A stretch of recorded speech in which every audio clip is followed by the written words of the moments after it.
Hello everyone, today we talk about Far East Asian warfare and more in particular of Korea and Japan between the 11th and the 14th centuries. This is actually part of a broader Far East Asian episode that I subdivided, I think, in at least 3 videos.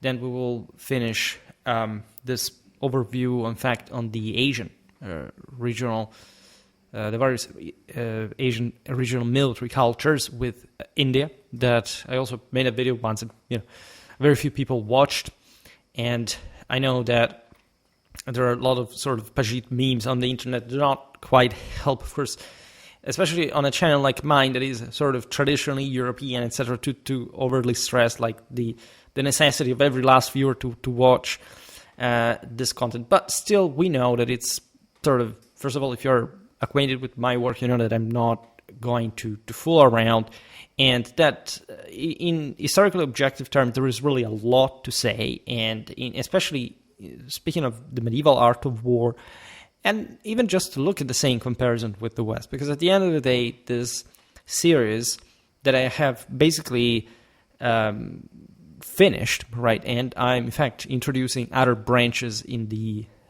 cycle, in aka the random topic picker for our this more regular series of videos, is indeed designed to compare different, in fact, regions, military cultures, politics in the world to actually assess this value. It's not like a relativistic, okay, like today we talk about the exotic stuff because we have to show that, I don't know, we're not racist or this kind of things. We are actually covering entire medieval warfare in encyclopedical fashion. And if you skip this foundational / introductory videos about, I don't know, in that case, Indian warfare, it's going to be a bit complicated to have an overall view that can be consistent. It can make you say, okay, well, I'm aware, for example, my past, and you can't come from everywhere, given that, again, we're covering, at least for medieval warfare, we have come to cover, at least at this point, most of medieval Eurasia as a general spectrum. But this is, again, only the beginning, and only the beginning of an enormous amount of stuff that we will, of course, mostly maintain as far as it's, I don't know, Asia in a relatively secondary position when compared to Europe, also because, frankly, for Europe there is much more to say for many reasons, right? This, I don't know, China, India figure as sort of the more civilizationally competitive places in the world, but size alone is not quality, right? And we know this too well.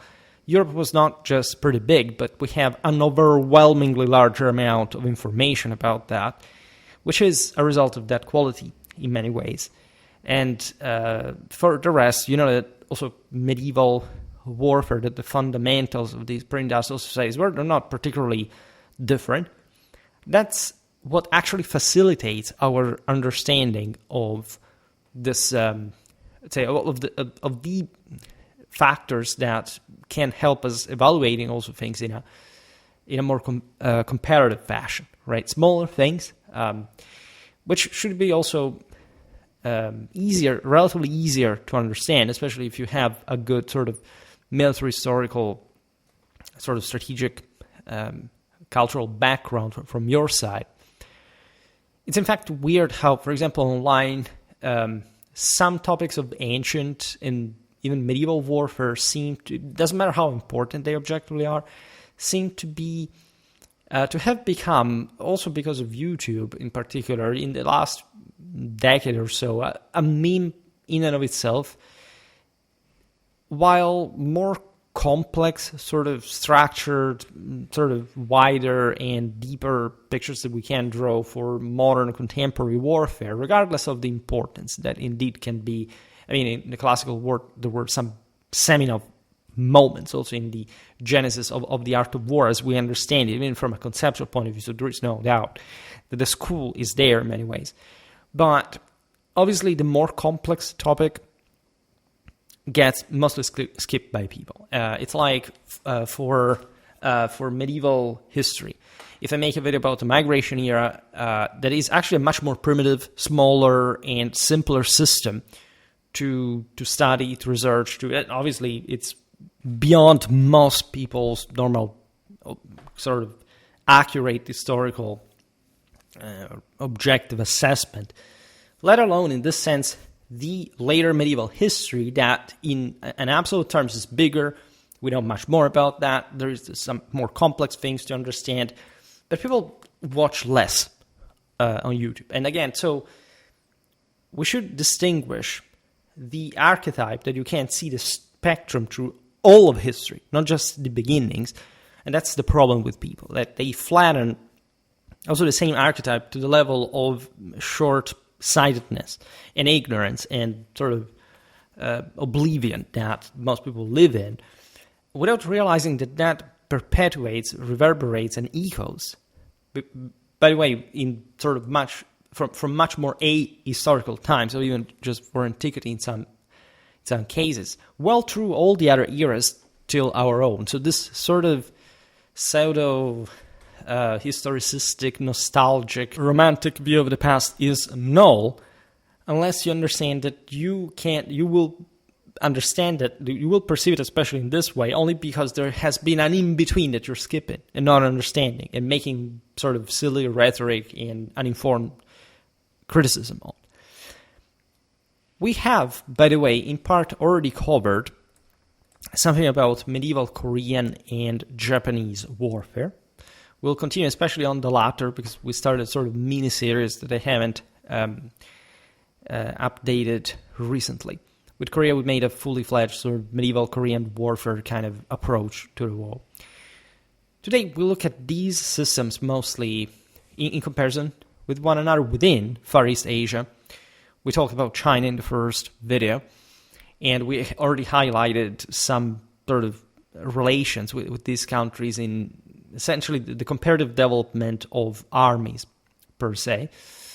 We will do it even more than what we have already done for, again, Korea and Japan now. Even though, again, the episode as a whole revolves around Far East Asian warfare as a whole.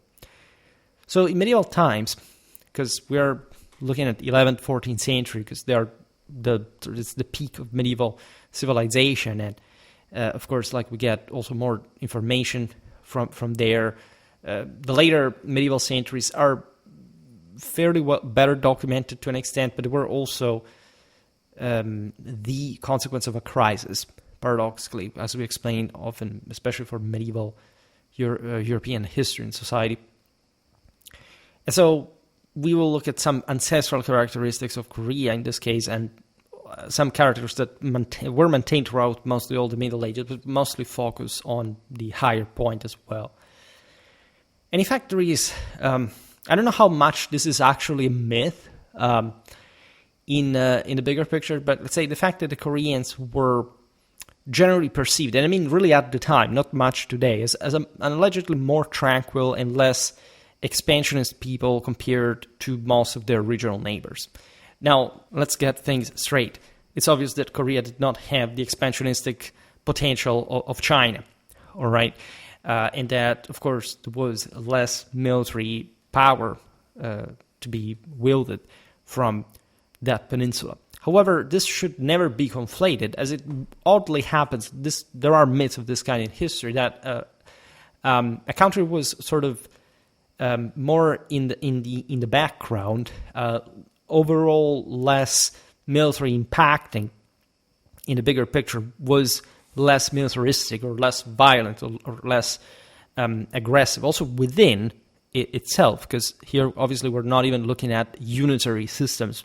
You know, look at Chinese history and how many, regardless of the culturally and de facto quasi-nationally unifying aspects of this military cultures and the very deep intersections existing, in fact, in the same, we're looking at, generally speaking, politically fragmented world. Besides, China has a very strong imperial, universal tradition from millennia.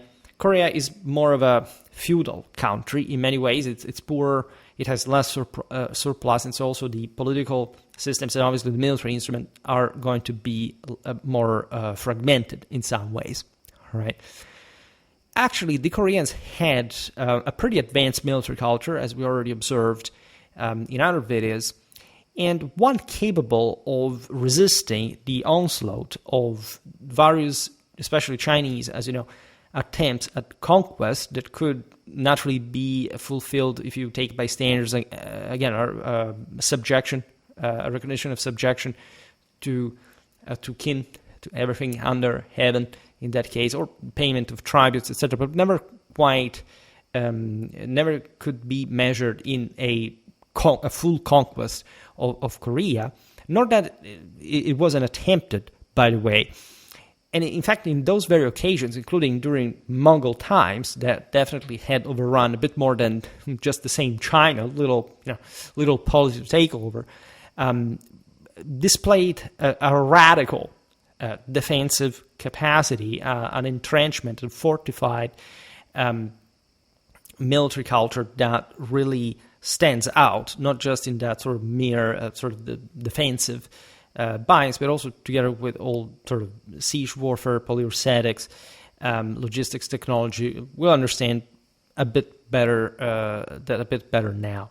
Besides, on the same note of the Koreans were actually a pretty warlike culture, we should point out, as we already done, that, for example, in the video about medieval Japanese warfare, that paradoxically, a country like Korea and Japan, while obviously resenting of the incredibly strong Chinese influence in their everything, in many ways, and as far as this video's sake is concerned, reflected an enormous influence of steppe warfare in more direct ways than the ones that you can find in China. As you know, are a bit like in the relation between China and the steppe, a leitmotif of Chinese military history and development, with a great sort of barbarization of China to a degree, an infiltration of these steppes rulers, something very different in a systemic degree to what happened, for example, in Europe during the Migration Era, what happened also during the same Mongol invasions, right?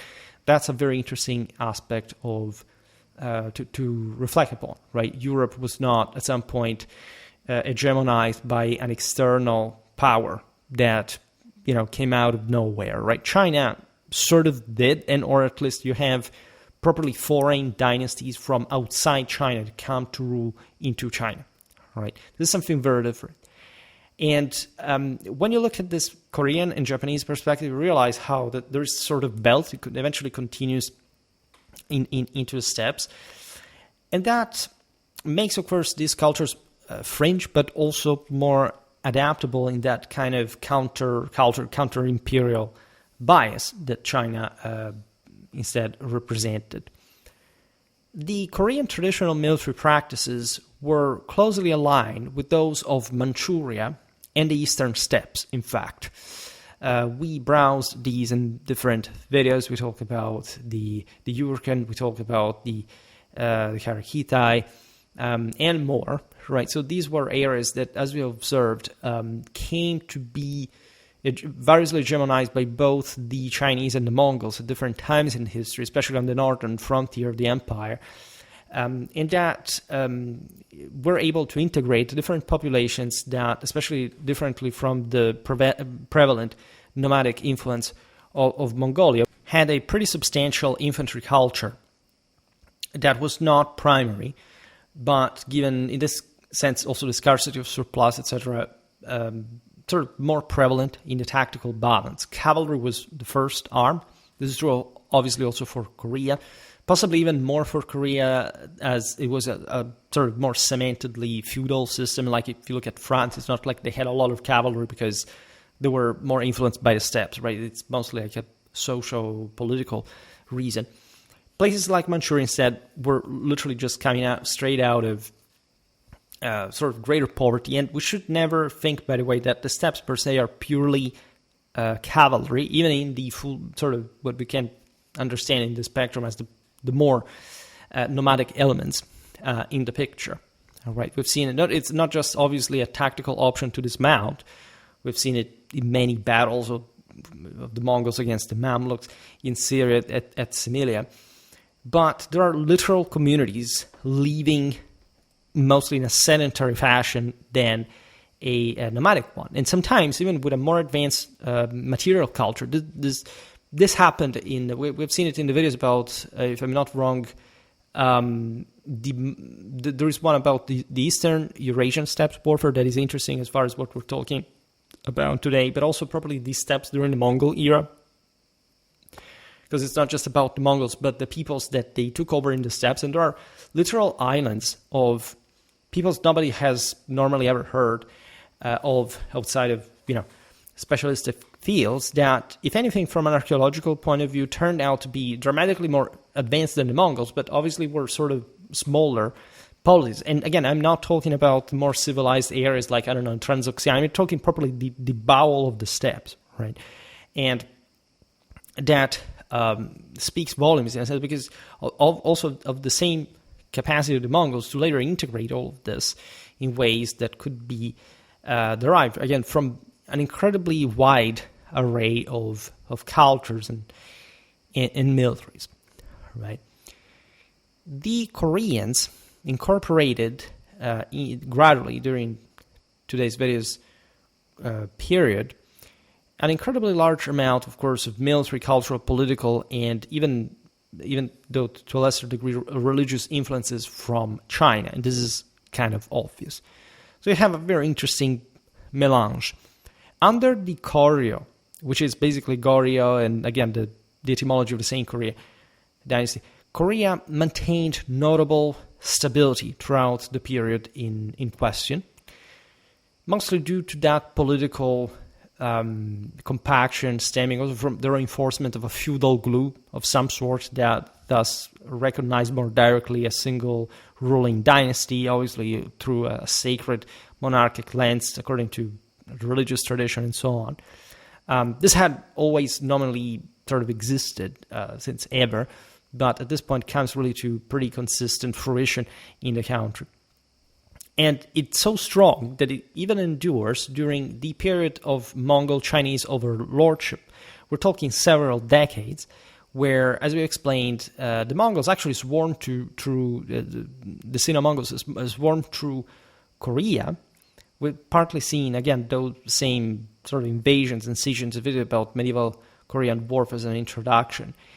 And in the same, we observed how, however, not all struggles in Korea obviously were successfully stormed or taken over. There were incredibly relentless and heroic siege defenses against, as you know, people like the Mongols that, especially after having taken over China, was traumatically advanced in siege warfare. Well, the Koreans had something to teach to these people, and we're talking some of the most radically brutal chapters in sort of siege warfare during the Middle Ages. The Koreans turn out to have an incredibly courageous military profile during this period. The Goryeo era was marked by significant Chinese military influence all throughout, so that obviously what the Koreans used in this was also developed from the obvious civilized vibe that China sort of waved on a regular basis over the peninsula. And despite holding less northern territory than in previous centuries, because the Chinese empire, in fact, had sort of re-expanded to an important degree in range, Korea's governance remained highly organized and militarized. And exactly for that, a metus hostilis against China, and an increased, of course, affluence of this feudal dynasties that were able to fortify, to entrench further in their various Korean provinces on their own, and in the process, of course, becoming ever more interconnected with one another, as opposed to just becoming isolationistically paranoid. Right? This is very important because it's not. I've written myself in now my multiple hundreds of peer-reviewed pages out there. The relation that exists between the offensive and the defensive. Like, there isn't much such a thing like, okay, during medieval warfare or throughout any other, telling the truth, because it's an important concept that has to do with Clausewitzian laws of reciprocity, but it could easily be understood through a technological background. is, I'd say there is never such thing like just a disproportionate performance in defensive without defensive capabilities and vice versa. Besides, all these resources allow for, of course, interconnection, right? And the same reason why you find all these fortifications is, that the Koreans and other peoples were constantly against one another, to the point that they required that level of defense. Otherwise, why use it? So there was an equally, courageous level of offensive that came to threaten properly the Korean independence at some point. Of the Korean 6 governmental branches, as they were historically recorded, the Board of War oversaw a well-structured military and defense framework. Similar to their Manchurian neighbors, Korean forces heavily depended on at least large numbers of infantry archery. This is interesting because in a defensive posture, of course, as a country exposed to waves of steppes, forces, and in general acting in defensive, like attritioning enemy assaults, etc., like the missile element has definitely a great importance, right? Keeping at bay cavalry while fighting with your own cavalry, by the way, increasing the sort of the lethality of this weapons from elevated positions like ramparts, other forms of field fortification, and the same castles. The Korean traditional bow was unsurprisingly of composite design and historically crafted from mulberry wood, bamboo, water buffalo horn, and cow sinew that, as you know, are the sort of conferring to the bow that particular courageousness on the outer side and elasticity from the within that make, in fact, the just the bow composite, but conferring those characteristics of greater, performance in if you have apply obviously an important force in that. And this Korean bow was shorter than its Japanese counterpart, but longer than the bows used by Turco-Mongol steppes nomads, likely sharing similarities with those of the Yurchen in Manchuria that we highlighted before. The reasons can be understood only if you look at the structure, the relatively different structure of these weapons. It's not much about like the Koreans having sort of shorter bows in general. It's mostly like the Japanese being isolated and having some sort of more characteristic warfare. In fact, the Korean one, as we explained, mostly connects with the one of the Turco-Mongol steppes, and again, being similar to these peoples, like in Manchuria, that were sort of more infantry-based. So, surprise, surprise, the Koreans are obviously sedentary people. They have longer weapons. It's a bit like saying, I don't know, look at the longbow in Europe, right? We have, we made enough videos, that, of course, explaining how this is not the case, but many people think that, I don't know, the longbow is just something that the English invented at some point in the 13th and 14th century. The longbow in Europe existed since prehistory, was present everywhere, it was used by all Europeans throughout all the Middle Ages. Except the crossbow came to be more performing. Otherwise, we have it everywhere. We have it in France, in Germany, in Italy, etc. The idea is that this bow is bigger because it's wielded by the bigger people that are also sort of practical with this weapon, and they are more likely to be levied in the militia system, etc. But it's obvious that the sedentary one, the foot archer, will have a bigger weapon than, say, a guy fighting on horseback. Besides, the European bow is not composite historically, if not in parts of Europe that are, in fact, more steppe influenced. And in this case, in Korea, if anything, that's a foot, like in Japan, by the way, it's a foot, it also mounted sort of in cavalry bow as well, because there are those guys as well. It's not they are absent. They're not absent even in Western Europe. But indeed, there is a bit of a greater bias in Northeastern Asia. But of course, they are bigger than normally the ones used by the Turco-Mongols that normally fight at large entirely on horseback. And so obviously if the Koreans were these great defenders, were privileging sort of power to block. Also in open field, by the way, cavalry charges also of these other guys. And we know that also from other parts of the world that was a pretty effective way to hold those kind of cavalries. And remember that China, of course, had also the Koreans had pretty good cavalry. They had cataphracts at some point.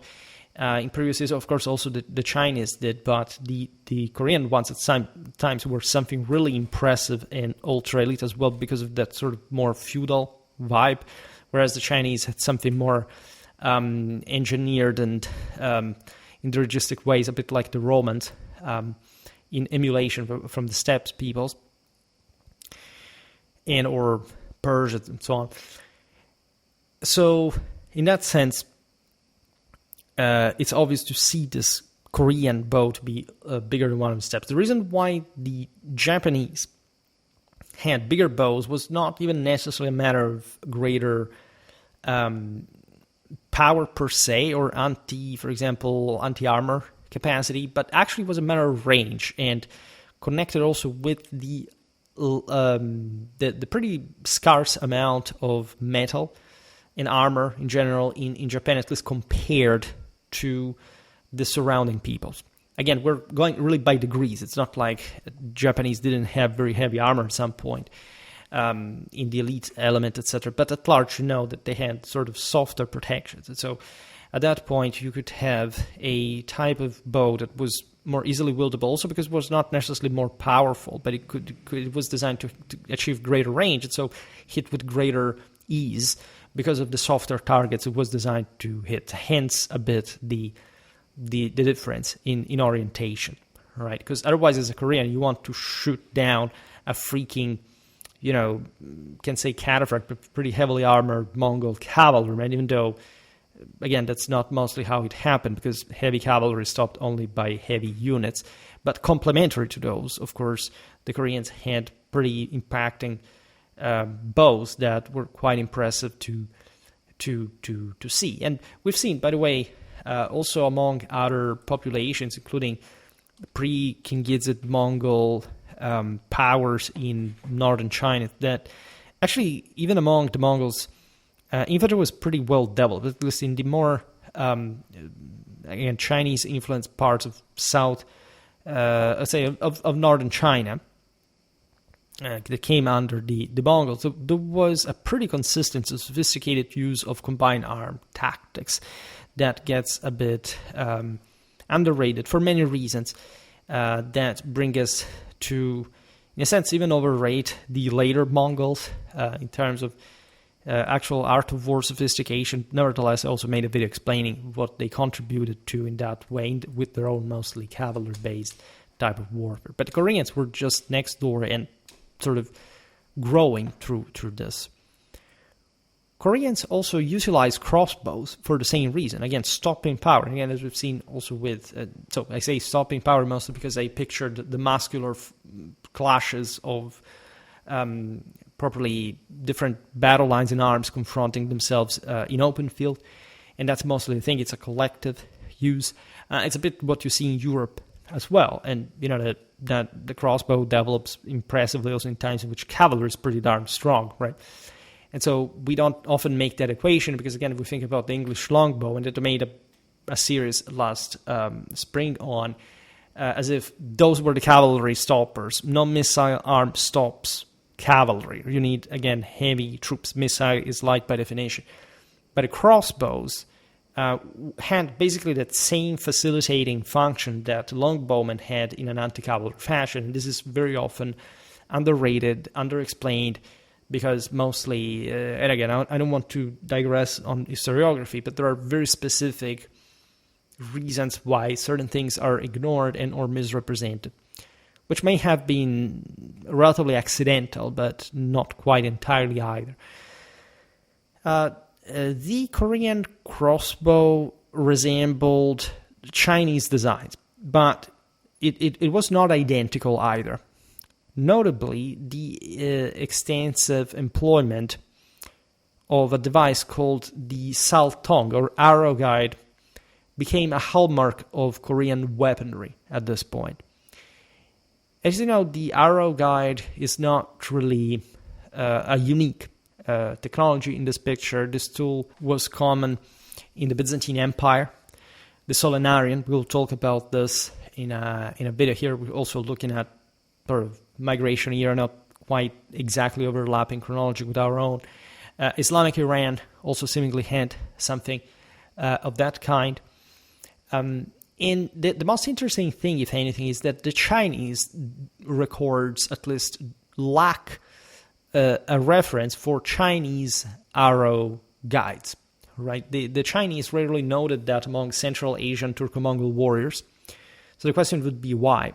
Well, first of all, the arrow guide is not this tremendous game changer in warfare like any sort of additional technology sort of that wants to, in some specialized context, like increase, for example, in here, some kind of power, again, ameliorating the ballistics of it all, mostly also in order to increase given also different types of loading that came together with that, the impact against armored opponents. That is an explanation. The Koreans have to cope with, as we've seen, sort of pretty tough enemies, a lot of cavalrymen. And so, as the crossbow, as I said before, was pretty effective against knights, even as we've seen in the West. And surprise, surprise, in fact, Islamic Iran is a heavily sort of feudal, knightly dominated country. In a proto, sort of more barbarian fashion, like the Central Asian Turco-Mongol warriors having something of that kind, because they have swarms of lighter horsemen, but the elite is also pretty darn armored. You can understand why, I don't know, the Seljuks, for example, use arrow guides and also crossbows.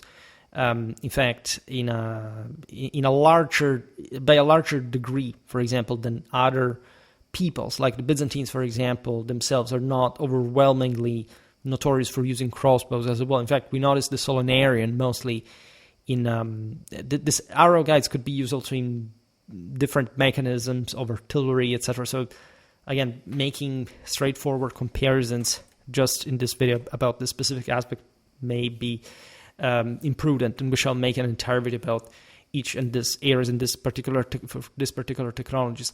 However, to make long story short, the Chinese could and would also use larger amounts of troops that were inherently superior in terms of collective training, so not really needing an overwhelming emphasis on technology. In fact, for example, the Byzantine Solonarian spreads mostly in late antiquity. Why? Because in late antiquity, in times of crisis, and a bit of the, together with that Hellenistic vibe that the eastern half of the empire sort of relied on, if anything, also for military treatises, not necessarily for application. There is the idea that you have to exploit every single aspect. You have to increase training. You have to ideally sort out sort of better mechanism. Something that, for example, the early Romans had not much of a need of. They were rough and tough, and their, transfigurationally divine exaltation of world domination was enough, to take out the extremely sophisticated Hellenistic, technologies of the Hellenistic powers that, in fact, also mostly fought with, rough and tough troops on their own account.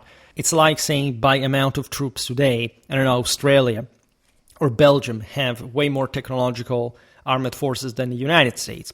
Yes, but the United States also have the actual know-how at levels that these countries cannot really afford to have. So China is a bit like that. They have the bigger army that they cannot really arm entirely with this most updated technologies.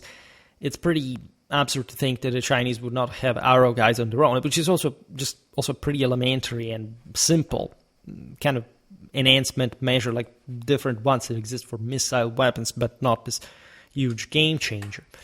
But again, in this more fortified feudal Korea, where you have tougher cavalry on average, increasing the power of your crossbow is, together with probably the greater amount of crossbows in proportion to the available, for example, among the missile troops, may be important and simply a reflection of that difference, not something that was decided at some point by some theorists or whatever. Warfare goes on by itself. And so that's actually a pretty straightforward explanation, right? Some famous names, including Nicole, were saying, we don't know why this happened. Well, yeah, because you shouldn't take for granted just a bunch of evidence for, centuries of history of the largest, military systems in the world, and presuming that that's where you stop, right? It's an incredibly self-centered kind of modernistic obsession that unfortunately we have to routinely cope with. In other respects, Korean weapons mirror those of China anyway, particularly in swords, interestingly enough, infantry staff weapons, and early firearms. This is also obvious and normal. The reason why in particular these weapons, well, they're pretty much all the weapons that you can find, right? Why not, in that sense, spears, or also, as we see, also the same crossbow base for that matter. They were all there, and this obviously highlights the complexity of the completion of course, the Korean arsenal, like the one of any other people, that at most just differed by degrees of intensity and arms combination. So collective training, resources devolved to that, and not much else. Korean armor also showed strong Chinese influence, though archaeological and artistic evidence suggests persistent connections to steppe armor styles as well. This is absolutely true. There is some rougher, barbarian, sort of dark age, feudal vibe, again, to Korean arms and armor that make it, by the way, aesthetically quite badass, telling the truth. Again, the Koreans in medieval warfare have that kind of image, and in fact, it's sort of more fitting with what we were saying at the beginning, regarding the notion that, again, a people was less, that obviously Koreans were less capable than the Chinese, but let's say in terms of this individual warrior ethos were pretty impressive as well. Besides the greater steppe influence, not just mirrors some interesting sort of trade circuits between Korea and the steppes, but obviously entails a greater cooperation between Korea and the steppes in an anti-Chinese function. Again, the steppes nomads were quite brutal and annoying for the Koreans as well. But aside from the sort of the level of commixtion at the frontiers, and again, you don't know where civilization begins or ends in that frontier at some point. Of course, there is just a broader social-cultural background of Korea tied to, again, a fringe reality that mostly has to cope with the damnation, but also the somehow resort of neighboring a power like China. There is a history, of course, also of errant knightly behavior. Of course, there were Korean warriors at some point fighting in sort of frontier context, participating to nomadic raids, etc. So that's unfortunately a history we know too few about, but it would have been true also for many Chinese warlords, so it's not that strange, especially in that northeastern frontier.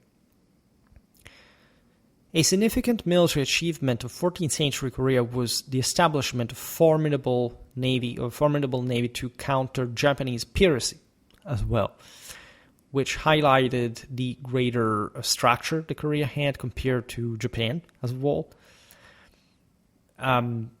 Firearms were used by the Koreans at sea early on.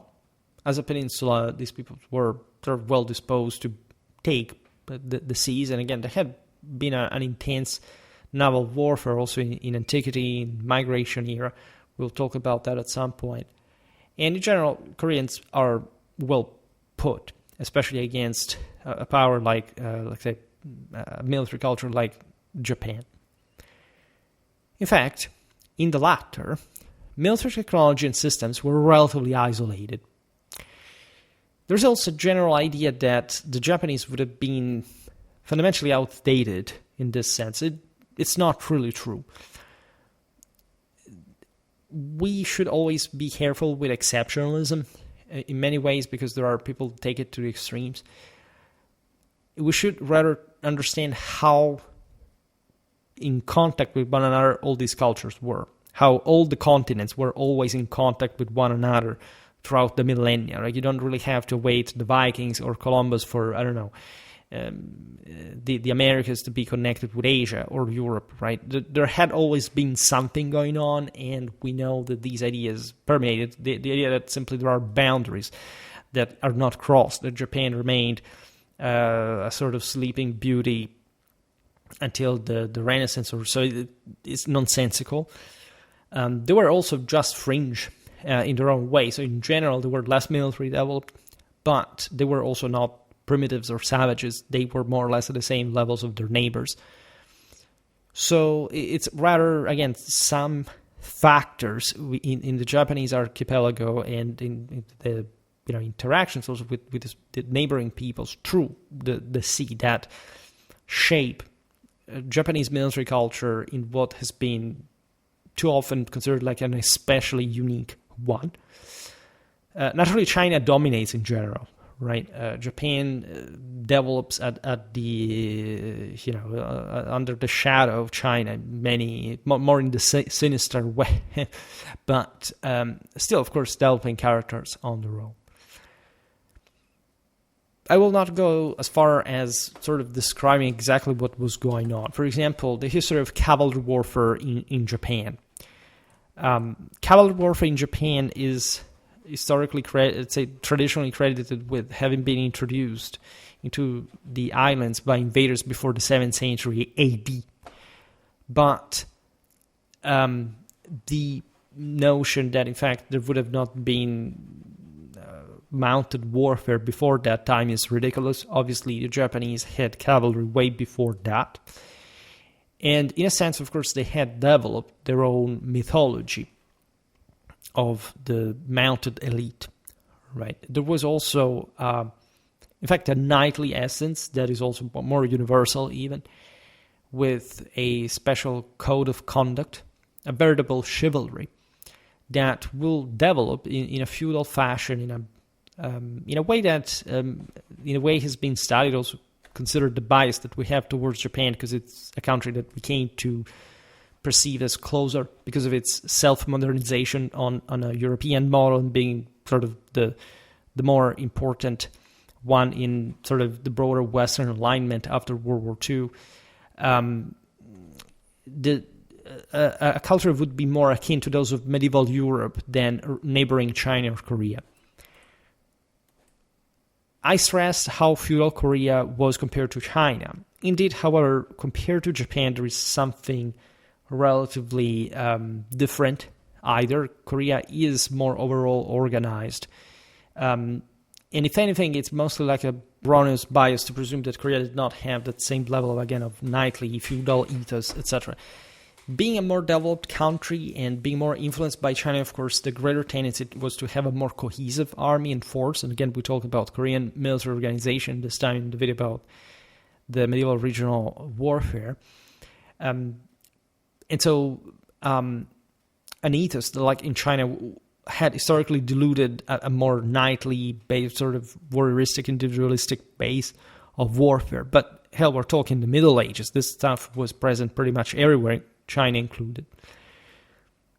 So with Japan, as we will come to see it better also in other videos, the Ji samurai, powerful families with a military tradition, were the source of, in fact, these retinues. I mean, samurai means those who serve, also known as bushi, or those who fight.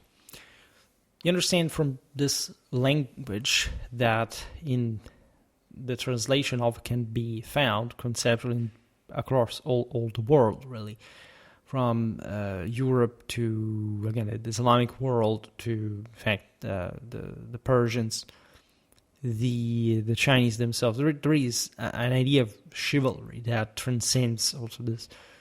It's really universal in nature, and it's not like Japan simply developed, in fact, a special one on its own, right? There is, of course, in Japan a very specific level, this in culture and in identity. It's declined on the basis of that, but it's by no means sort of unique. This has been, as you know, overtly stressed in some fashion, and while fascinating and historical, it's something you can't find if you really just study basic literature of any country across Eurasia, the same identical thing in different ways.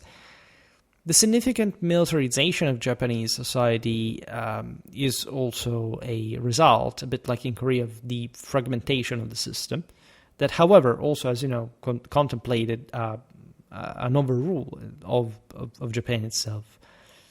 When you look at the early 13th century and the, if not ill-fated, at least unsuccessful, Mongol invasions of Japan, the level of feudalism, of militarization of the latter surely helped in repelling the invasion. Japanese tactics in their near-chivalric ethos remained largely unchanged throughout the era. Accomplice, of course, an important degree of isolation. When we look at Far East Asia, you realize you can speak of different levels of isolation for all countries involved. Today, we're talking mostly about Korea, Japan, and also in relation with China. They all had that, right? Other countries are historically more open. The same Europe receives lots of, especially steppe influence, that to which is not really close, but sort of parallel by, right? You can argue that China also opened, yes, but it had an enormous sense of conservatism in its millenary imperial tradition that counterposed itself to the real barbarity of Central Asians. In Europe, for example, we had a much more civilized steppe to some degree, and or at least the boundaries towards the east, also the cemeteries, are much more difficult to understand than in China, if not in the north, perhaps, where there are significant chunks of, for example, of imperial government, at least over some communities that, in the sense that we don't find in Europe as, like, I don't know, as if the Holy Roman Empire had some colony in the lower Volga, right, and asking whether, you know, that yourself, whether it's part of the same. No, it's something much more fluid, but much more dynamic at the same time. That's why also the Japanese political profile shouldn't be considered as too isolationistic at all, because, of course, the internal competition for power was also fueled by some different external models and suggestions that, although, of course, elaborated in Japan, were the fruit of such external contact. There is also this idea that in Japan, bow was a sort of primary weapon. This could be the case in if anything, in a numerical sense. It's not quite the case in the sense that the bow was the primary weapon. This was really not the case anywhere. Admittedly, there were lots of archers in these cultures that, again, we can see as fundamentally poor in many ways, and so lacking material, and so resorting to what was the most basic type of equipment. It's a bit like during the migration, the lower tier of the recruitment laws were, again, guys equipped with bow and quiver. And so just like if you wanted to find lots of them, you could, in theory, find them. And of course, some of these people, most of them have actually to work the fields, and so you can't simply strip them from their hands. Some kind of rota system, and of course, specialization in both a political and military sense, that brings to a feudal elite to lord over and to man to cows, at some point these levy militias. Of course, the bow is a more archetypally loaded weapon in the East, in the broader East, historically, not just in the Far East, but for example also in India, than in Europe. And we'll have to make a comparison with that. But it is not true that this was considered sort of the decisive weapon. First of all, it couldn't be. It wasn't even for the steppes nomads. You can imagine for the Japanese as a sanitary people. The quid pro quo normally stems from the notion that since a weapon is important, there's this technological emphasis on, oh, look at how important the object per se is, without realizing that if you don't contextualize this into tactics, not even just the individual soldier, like how many Hemists, battled not, in a physical, but in a sort of keyboard online sense over, I don't know, what can this weapon do or not. Mostly it's the famous katana and whatever, and the bullshido kind of meme, with what I mean in that sense, as opposed to bushido.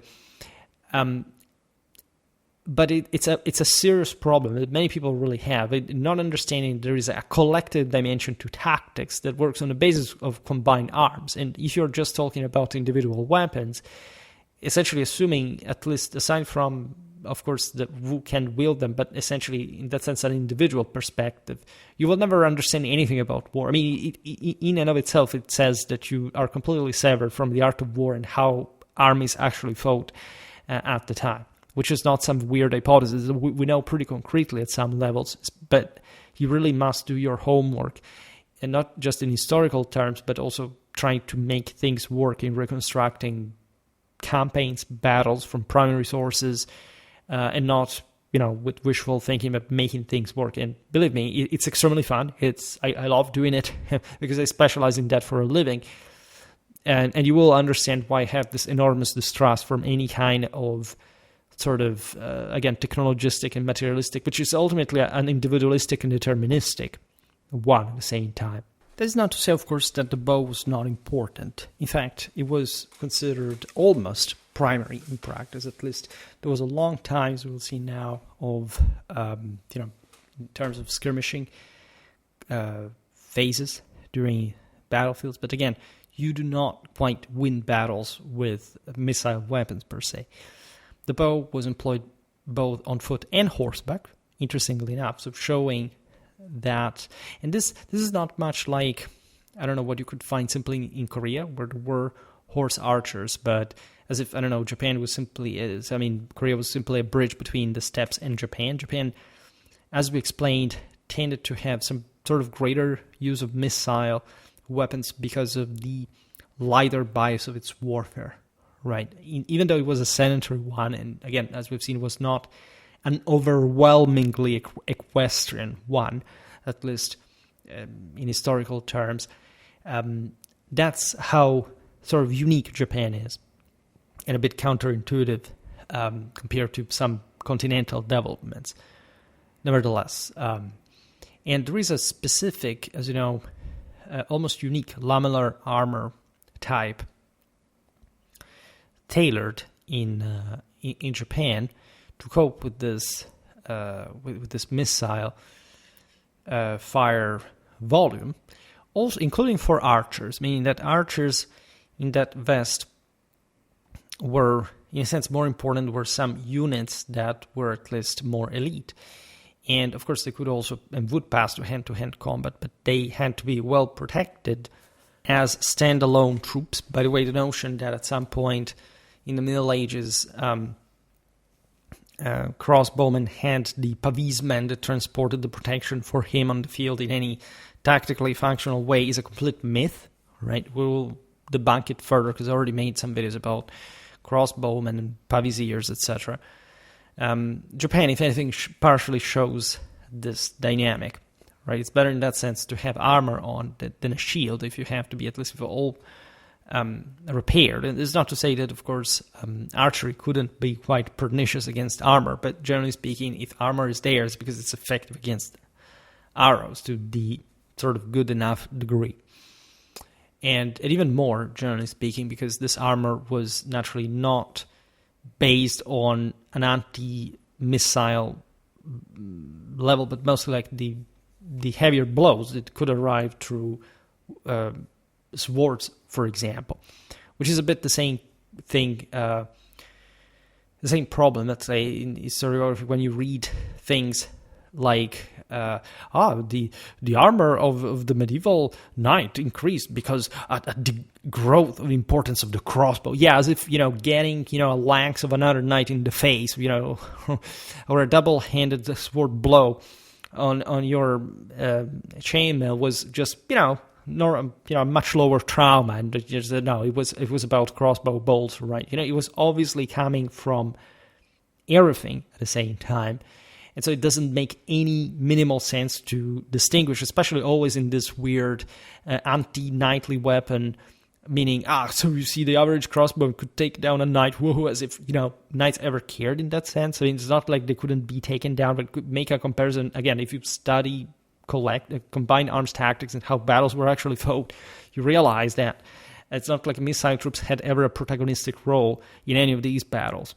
If not, again, some secondary auxiliary arm necessary for the aforementioned combined arms, but men-at-arms were destroyed by other men-at-arms. That's how it worked, and that they were decisive force. And without that, the missiles were all slaughtered like animals, right, as it also regularly happened at some point. And so the same, actually, it is the case for Japan. Traditionally, battles commenced with an exchange of arrows. Surprise, surprise, this had mostly happened also in other contexts. Wasn't it for the fact that, again, we see sort of more hit-and-run tactics? It's like saying, I don't know, like instead, no, in Europe, we fought with, I don't know, cavalry charges first. No. You see it also on the Bayeux Tapestry that at the time, not even all Norman knights had a stirrup or the couche, lance grip, whatever. They still threw their lances against enemy ranks, softening them up. And they were obviously quite flexible about that. Again, the Japanese fought the way they did with more extensive skirmishing, but it's not like the cavalry impact as a shock force in melee was, hypothetical or imaginary. All right. That's how you reduce a human being to a pulp. There were also, and there is a myth about Japan as well, that this initial exchanges would simply be followed by duels between mounted champions. BS, right? Heroic warfare obviously existed in history, but to the degree that there was a single guy challenging, another to combat, but with a retinue. And even by sort of late medieval Japan, this obviously meant that such a thing was lost to the mists of prehistory, so to say, as much as in Europe. These things did happen, but mostly in some, I don't know, juridical, ceremonial, kind of, again, settlement situations. Real warfare was fought by large bodies of troops led by these champions in pretty, again, collectively organized clashes where, things were not in the hands of individual champions, not within, of course, a broader formation and acting mostly in function of that in order to score a success. There is yet the other myth that infantry was ideally engaged in a general melee only if these champions could not resolve their disputes between one another, which also is yet another way for saying that ideally there was an heroic warfare where champions sort of killed one another, and given that the other men following them were sort of an extension of their own divine medium power, of course, the troops would be engaged as well, like for the sake of the entire struggle. Which, even if you understand it traditionally, like there's not a moment in which the individual simply does it alone, right? This never happened. We're not aware of any context in history in which warfare was settled by duels, all right? There are stories that tell us about similar things. There are certain cases in which, absolutely, where individuals would say, okay, I'll challenge you at single combat, say he was the better man, or things like that. But as important as this military religious ideal was we don't know of any place in the world where this was the way to settle battles, right? And the broader reasons why battles were fought in the first place. So Japan is beautiful. It has beautiful history and culture, but it shouldn't be romanticized to the point of bending any kind of evidence at our disposal just for the sake of its, ideal and whatever. And this is not even about saying that there is no chivalric code or whatever, because some people go as far as that. They do it also for medieval European warfare. This is absolutely not the case. These ideals existed and they were deeply intertwined with the actual practice of warfare.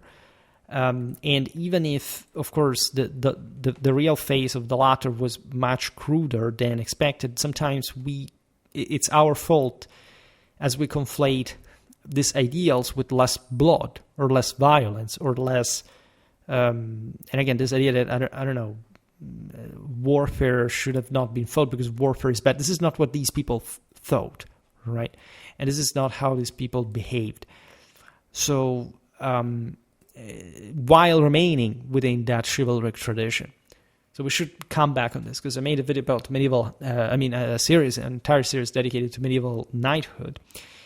You can check the relative playlist out. We explained that. I had to research this myself for different reasons. And everything sort of rounds up when you consider the broader picture that obviously did not quite entail this practice on a normal level. Japanese infantry would be equipped with so-called yari spears and nagamaki or naginata pole arms. So we see even within the infantry a level of certification that matches also the Korean, the Chinese one. Spears were the preferential, the most humble. They could be of many types, but it would be pikes, mostly used to stop cavalry in the frontal ranks, which is literally the only type of weapon that stops cavalry, except, in that sense, spears used by other cavalrymen in a shock charge. Pole arms in the posterior ranks to take down any possible cavalryman that has sort of exhausted his push into charging into pikes, which they did, by the way. There's this weird mythologies. Knights avoided one another. They didn't charge into pike. BS. They did on a regular basis, and they were trained exclusively, let's say primarily, to do that in collective formation. So let's be really honest about this. There's an overwhelmingly crushing amount of evidence regarding that in every military historical context. That was the only way they did that, right? So, and it's also in strategic principle the only way you can do it. You can fight a battle to begin with. Otherwise, you would have not had those weapons, those arms, more. By arm, I intend things like cavalry and infantry. Sometimes I use this term by saying distinguishing weapons, right? Sometimes if I say arms and armor, normally I mean weapons and armor, basically. But the arm of cavalry, the arm of infantry is the proper definition. There's the arm of artillery, mostly also towards a more modern contemporary context, as at this point artillery was used mostly for supporting roles in siege warfare. So there is the idea, by the way, that the Mongol invasion of Japan, especially by the late 13th century, spurred an advancement in Japanese warfare. This is fairly true. Obviously, it was already the time for Japanese warfare to mature in that direction. Would have done it anyway, but of course the pressure put by the multiple Mongol attempts at the invasion of Japan definitely marked a pretty pivotal turning point in Japanese warfare. Again, things kept developing more or less the way they should have, but they accelerated brutally in that direction. What can we say? Well, the Japanese essentially, first of all, had to cope with an enemy which displayed a much greater cohesion, unity of command, in general, force, right, to carry out particular operations and control and of command, with enormous logistical strains, by the way.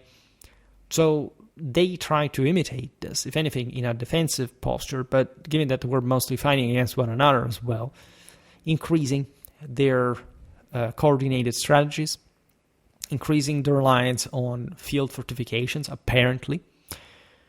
Again, this would have happened anyway. There is no evidence that, the Japanese simply had to wait for the Mongols to start thinking in more military integrated terms, or, having a more advanced polystatics, military engineering as a whole. That simply accelerated. Of course, what the Mongols, Chinese, in that case, left in Japan during their invasions, of course, was quite useful for the Japanese in general to step up a little, but already on pretty similar patterns to the ones they had historically developed on, because they were constantly influenced by the Chinese, by the Koreans, and even steppes cultures, as we've seen. The latter aspect really witnessing to the openness of Japan, that was obviously pretty scarce in longer scale historical perspective, but fairly normal at the time as well. The relative simplicity of Japanese warfare prior to the Mongol invasions did not, in fact, impede the development of distinctive and, in many ways, exceptional arms and armor in the archipelago. Obviously, the latter mirrored an individualistic and somewhat chivalric approach to warfare that, as you know, even just aesthetically, I inserted many pictures of that. Here I used also lots of Chinese stuff, obviously, if you haven't noticed, so that I didn't premise it in the first video of this episode, but there is a very deeply aesthetical dimension to the creation of otherwise highly effective and striking designs at the same time. The metallurgy behind Japan's remarkable sword blades was directly influenced by China. Sword blades that were, however, designed for that particular softer targeting. That, again, isn't like, and again, the katanas were also just breadsticks compared to, Chinese or European weapons at all. But again, they were designed for a slightly different purpose. And some were pretty darn good, depending on the types. Again, even the type of sword, in many ways, is not really, especially by medieval technological standards, the game changer. All right, you can find, straight swords, sabers. Do they really matter in that sense? There are some sabers are also enormous weapons, pretty heavy, brutal, massive pieces, cutting and breaking the destructive force. At that point, does it differ so much if that tendentially Turco-Mongol style was, compared to a more European or Iranian sort of kind of one? Like it's not that important, really. And it also depends on who was wielding this sword. Even Japanese style was influenced by contributions from China and Korea. So there was nothing absolutely unique about Japanese military culture, if not by the degree that you can observe compared, like the relative degree compared to the relative openness and inter-exchange between like more continental power. There were all varieties of weapons we can briefly browse. For example, the straight chokuto sword. This was, if anything, about like an early medieval Japanese weapon, but it had historically been modeled on a Chinese design and began to develop a slight curve in the late 8th century, possibly due to the adoption of cavalry warfare as well. This is naturally quite important and interesting because, first of all, shows that there was some kind of secondary weapon used to stab against also not particularly soft targets. Also, consider archaeologically, we'd mostly get the elite stuff, right? So these were the heaviest troops, and obviously they need some kind of stock weapon. Think about, I don't know, the sacks, right, and how important it was during the migration here. It's not like this weapon acquired, in fact, only a slight curve because, I don't know, cavalry warfare did not exist before, it would have not been used there. It may have just actually intensified, as, again, cavalry did exist in Japan before the early Middle Ages as well. It may have not been particularly developed. Again, we will see this better in dedicated video. But it's more like something you find in, you can compare so during the migration year. There is, aside from slightly different timings, this wave of the steps that sort of brings to more functional designs, like a slightly curved sword, the physics of which is naturally more functional to mounted combat. Cavalry swords grew longer in the later period, suggesting an increase in feudalization, and so also a greater need to slash properly from horseback, like to really use all the weight of the sword to smash against armored opponent. These cavalry swords sometimes reached 125 centimeters in length, laying the foundation for what would essentially become the iconic samurai sword. So again, there were actually heavy targets, and the Japanese swords were, of course, designed to break, destroy that as well. The fact that, of course, Japanese metallurgy was more specialized towards, however, a system where softer targets existed is what makes, of course, the Japanese at large content with that tendential kind of design. The Japanese bow remained, as we were observing before comparing it with the Korean one, more distinct, evolving directly from the prehistoric simple bows made of laminated bamboo strips, with an asymmetrical design, by the way, featuring a longer upper arm to facilitate the use on horseback especially.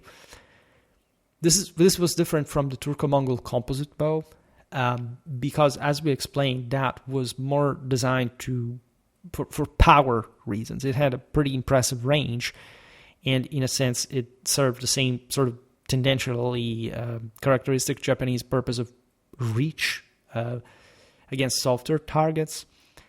But the Turco-Mongols, in fact, had also pretty heavily armored horsemen as well, and they needed some performing weapon against that too. Besides, they had a very tough, closely sort of intense type of mounted missile warfare and tactics that required some increasing performance. It's impossible to look at all the factors that would tactically inform these weapons, because in fact, as everybody knows who has studied history of science, of economics, of technology, knows that tactics make weapons and not the other way around, or at least weapons contribute just for a few points, a few 10-point percentage, if anything. The Japanese are sort of more easygoing. They have this more, again, individual bias as well. And so they prefer something that fully suits to the almost detail of the mounted warrior needs in this case. Japanese armor, as we recorded, was particularly distinctive in appearance and quite beautiful, as we all know. Introduced from the mainland in the 5th century, apparently at least, lamellar construction known as keiko was adopted. Japanese armors did not replicate the shapes of Chinese or other mainland armors, though. Again, the concept is pretty much the same. I made a video about lamellar armor that sort of explains the broader concept. Then, of course, designs would vary also across different cultures. However, the Japanese have some sort of more elaborated way of making it, something that adapts to that greater flexibility and speed on the battlefield. And also the paucity of metals, historically, notoriously. This would bring also during World War II, we were making that same point in the video about Midway the other week. Japan needed a massive import of critical goods for maintaining its military industry, its imperialistic ambitions during World War II. And this was a problem also in the Middle Ages, of course, to a different degree, which ended up informing the type of armor rather than, and again, because of this relative isolation, especially also in a defensive sense up until the 13th century, where they were properly invaded with the purpose of being subjected and annihilated in open field. If anything, the opposite happened. Not much in open field, in fact, but in fact that's the point as well. The Japanese are sort of fighting strategically in different ways, at least in the moment they have to repel a maritime invasion, which is something slightly different from pitched battles that they fought otherwise among each other in that more leveled fashion. Japanese cuirasses retain the form of the ancient tanko armor, which sounds funny because it sounds like tank, made from riveted iron plates. By the late 11th or early 12th century, a fully developed, uniquely Japanese armor style emerged, which sort of replaced what had been the otherwise standard Asian lacing of leather or cotton with plated or woven silk. This is fascinating because silk was used, as you know, in this sort of balloons that would inflate by running at speed on the back of the warriors, that thus did not, eventually with some kind of Parthian shot tendency, disdain to turn their back to the enemy and possibly, in that sense, receiving an arrow in their back.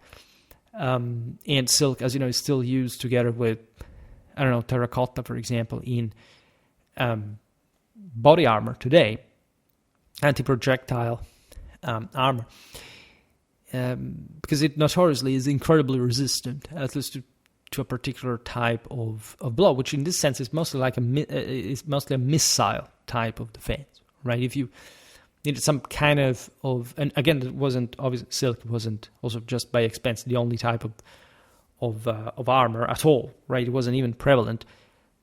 Don't get it wrong.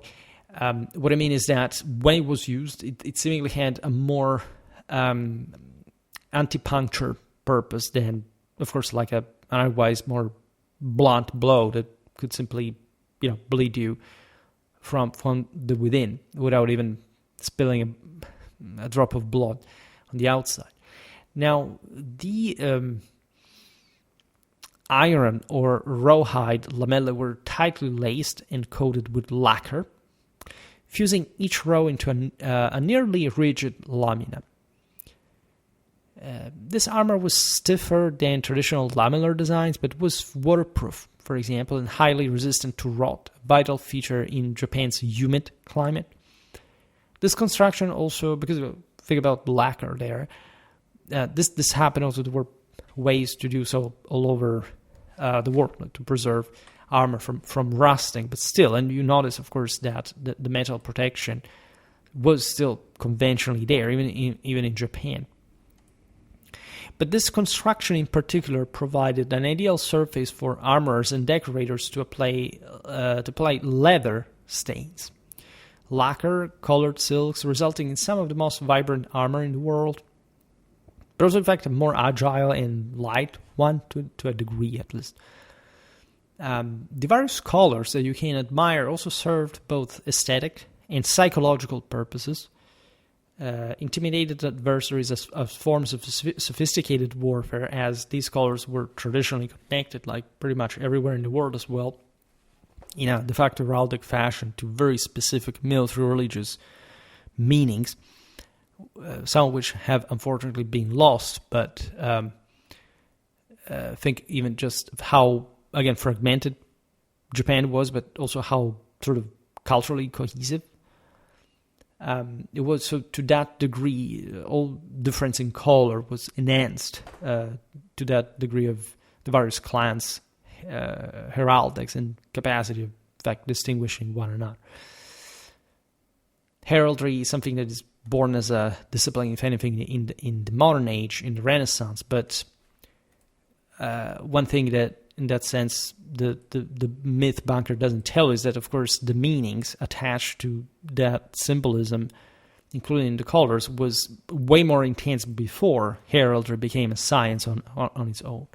Mostly focused on the genealogy, on the dynasties of, the symbols attached to as a recognition of the family, not as the inherent meaning that symbol had, which is instead sort of the way that the most fascinating of all. And as far as the samurai armor, but you know that later even the grotesque masks and large helmet crests were added to enhance a bit the same differences. This also increased as civilization increased. There was more surplus available. Otherwise, there would be all type also of organic recognition symbols that, of course, are lost to time because, again, imagine hundreds of years or more of these practices sort of mostly undocumented.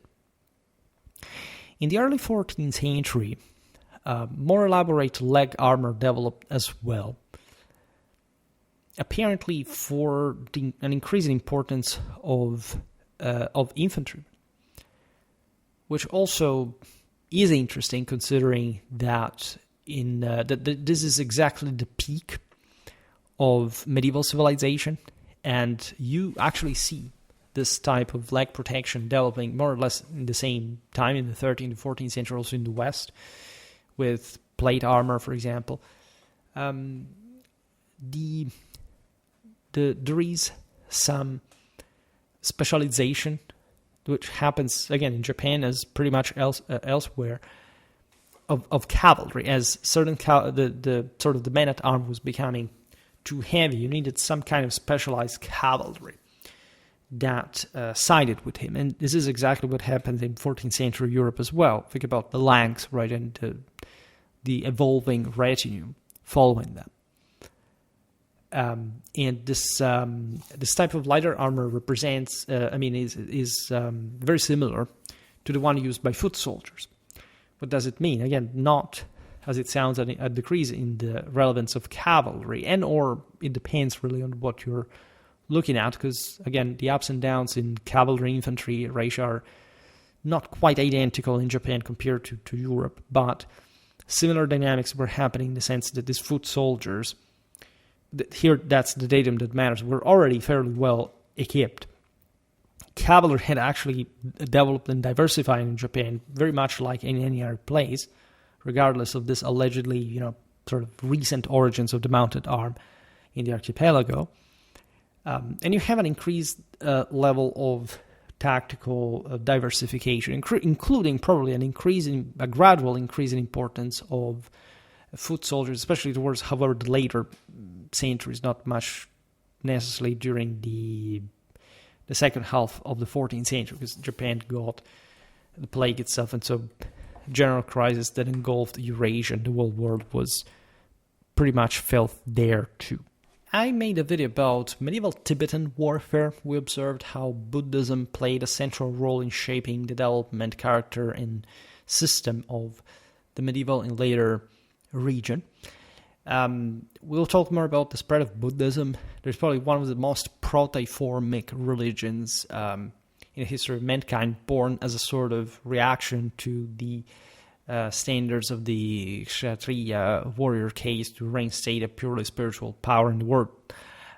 It ended up to be a sort of superstitiously paganistic fragmented system, except not much, in fact, in these more feudal cultures, whose elite upheld some values that were closer to the original Buddhist feeling. It's not like the lower estates wouldn't have that more superstitious attitude, and again, also the normal world's aging brought this sort of kind of moral collapse.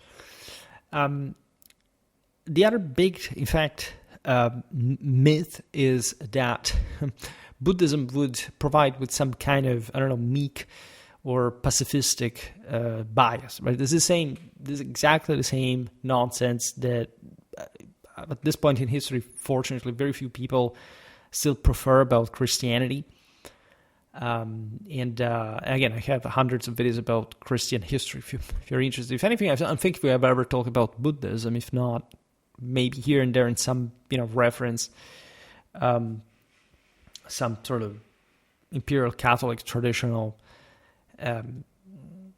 video. When you look at Japan or Tibet, these were fiercely brutal military societies. At least the elite, the establishment, was heavily martially informed, and there was hardly anything pacific about their cultures. The Tibetans also were an incredibly tough nut to ever be cracked at any point in history, and actually they provided some of the most shockingly effective cavalries in Central Asia, and the Chinese found that out the hard way. In Japan, Buddhism did not diminish any martial spirit either. In early medieval Tibet, as we've seen, the Buddhists actually expanded the country's boundaries and began, in fact, to also be feared by their opponents and attentively co-opted, controlling an incredibly interesting society where, for example, monastic centers, as veritable citadels in some of the most highest lands of the world were, and intensely imbuing the aristocracy with those ascetically military values. So again, this is complete nonsense, the idea of pacifism by any stretch of the imagination. Without mentioning even less militarized cultures that were Buddhistic historically were also some of the most savagely violent in the history of mankind. So again, we are really escaping any culturalistic idea here from Clausewitz all the way, of course. Instead,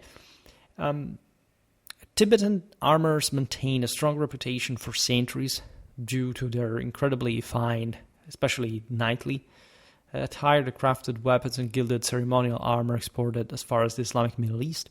Besides, we're very well documented about their arms and armor because they kept being used up to pretty late in time. We have very well preserved stuff from the 18th century, for example. Again, if I can find it in that video about the medieval Tibetan war. Let's talk about the Tibetans a little bit because they add up to the war. It's also true that the Tibetans had not had, however, an enormous hinterland to, especially resources, demographic and agricultural ones, to make, of course, of Tibet a Central Asian empire lording over other large pools of people. These, if anything, were fairly isolated at some point.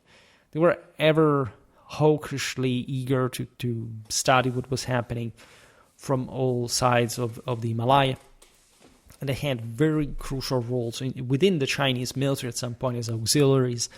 They helped through their logistics, through their mountain warfare aptness, and also the Chinese to overcome important strategic difficulties as they were brokering some negotiating power. Again, China could not simply control Tibet, so they mostly co-opted these auxiliaries in different circumstances, aside from the Tibetans' incursions into China as well.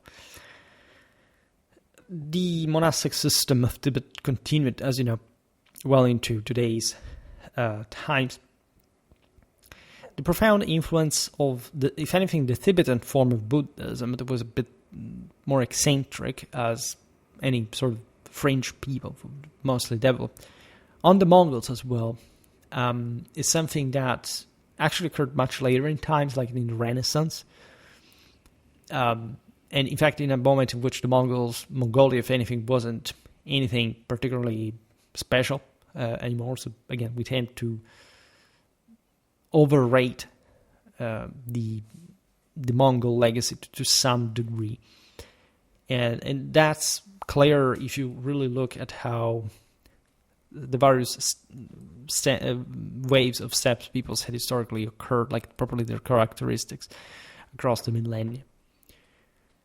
There is, however, an important rise of Buddhism among the Mongol elite after the peak of Mongol Empire, so essentially from the 13th century.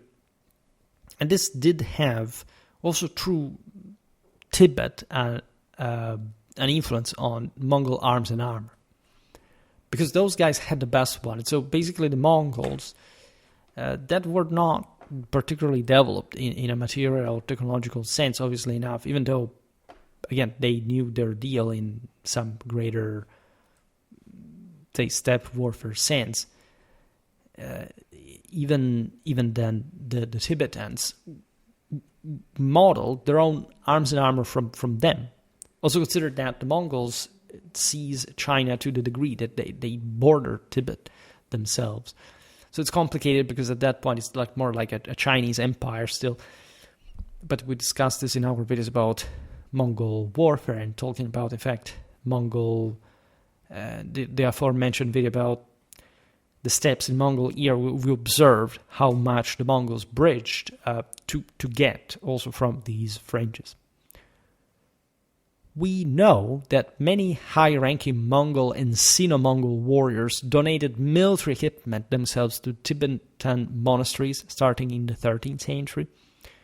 This, if anything, happened as a form of bribe, deriving methodologically from the fact that the Mongols had conquered so much that, imagine that, at the peak of their expansion, they had collected this overwhelmingly untenable amount of weapons, armor, and horse furniture that they didn't know what to do with, even for themselves, given that using that would have oversupplied them. And we've seen actually in some Mongol sort of laws of recruitment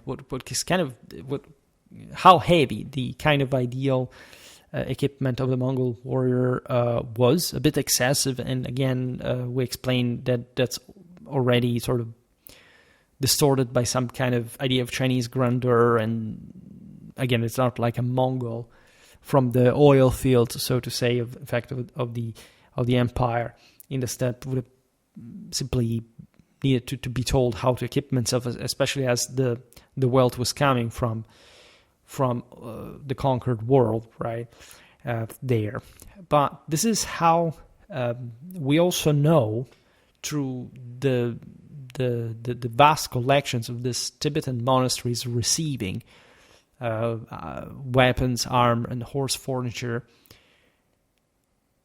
and storing them for the centuries, how Mongol stuff would look like. This is a weird heterogenesis of the aims, at least in an military archaeological sense, that is quite important. And surprise, surprise, something similar happened also in the Japanese Buddhist monasteries. We do find Mongol stuff. At some point may have also been simply looted from the landing camps of the Mongols in the 13th century, but that also surely derived from that similar kind of tribute and / cooptation that the Mongols from China were trying. By the way, I made pretty hefty series about what Mongol-Chinese warfare was about, including these expeditions, etc. And remember that these videos are just the first step towards a substantially more in-depth analysis of these military cultures, right? Akin to what we do with Europe, except, as we were saying, for that, before there is just more documented and documentable for different historical and cultural reasons. Unfortunately, for Tibet, we know how horrifying the Chinese so-called Cultural Revolution was. That actually brought to the largest amount of the Great Leap Forward, if anything, that combined the greatest amount of dead in the history of mankind. We know how dumb the Chinese obviously were to destroy basically everything they had in the past, rebuilding stuff from scratch just later, and let's say pretending for that to be original, authentic medieval stuff. We know what happened to Tibet, by the way. And again, there is still, however, through that historical and archaeological period, something coming out of those Tibet monastic depots, in the up to the late 20th century and beyond. And so, fortunately, the stuff now can be studied. Some of them, of the pictures I use today, in fact, are paradoxically stuff coming from China that is using, a sort of zero, sort of even tagging copyright policy, as if they were to spread this imagery without any concern, basically, as if to propagandize China, Chinese history, what they acquired also from these other peoples. That indeed, however, we can't, to this much, fortunately, study further through their weaponry, talking China, the Mongols, Tibet, through this very, as we've seen, almost circular dynamic dimension. For Japan, we're naturally more fortunate, but again, Japan is also smaller to some continental degrees that and dynamics that were happening elsewhere. Very well, this was the overall picture for, if anything, Korea, Japan, and Tibet.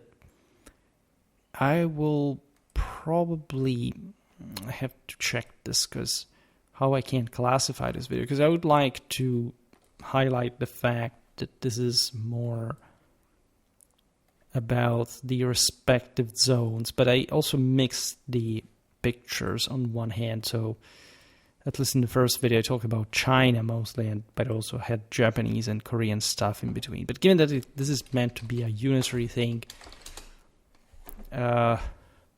we'll just vary it, because as you understand, vary the Tamil or whatever, because as you understand, here we are fundamentally getting some important information also about China in the picture, so we can't simply undo that, and if anything, we'll see what more to do. Very well, but I'd say that this is interesting and fairly enough to an extent for today. Therefore, I stop it here. Just hope that you enjoyed this video. If you did, please share it. Otherwise, leave a like or subscribe to my channel if you're interested in my upcoming content. As always, I thank you heartily for listening to me. I wish you a nice time and see you next time.